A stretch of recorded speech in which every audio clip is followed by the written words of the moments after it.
觸目驚心書法藝術展，藉住筆墨韻律詮釋出觸目驚心四大元素嘅深遠含義。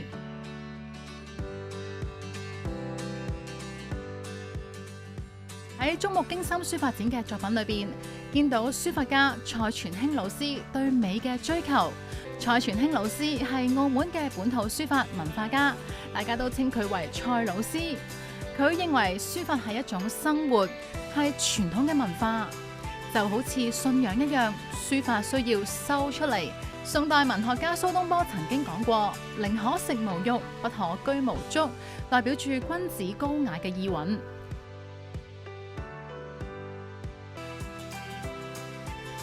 木者，春生之源。木係生命之源，有住生生不息嘅意思。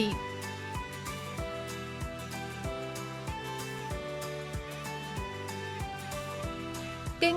喺中國文化當中有住好多重嘅意義，又可以指經典嘅文獻，例如係《論語》《道德經》，從經文裏面修身養性嘅意思，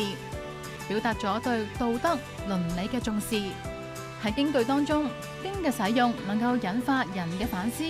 令到讀者探索人生意義同埋價值，帶出追求奧秘嘅含義。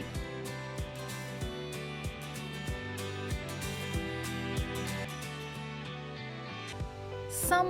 指嘅係書法家透過文字形體呈現出對於藝術嘅投入感情，由點畫去到筆同埋結構，整體嘅行氣同埋章法，表現出中國文字嘅氣韻。藉住竹木雕塑藝術品，配以書法家蔡傳興老師多年嚟深遠鑽研嘅書法，書寫出漢字字體經文嘅博大深奧韻味，從而展示中華文化對大自然萬物同源嘅內在價值。觸目驚心展覽裏面嘅水墨畫，由水墨畫畫家陳麗文老師創作，再由蔡傳興書法老師親筆題字。一視同仁，藉住展覽表達人同藝術交流、心與心對話嘅和諧關係，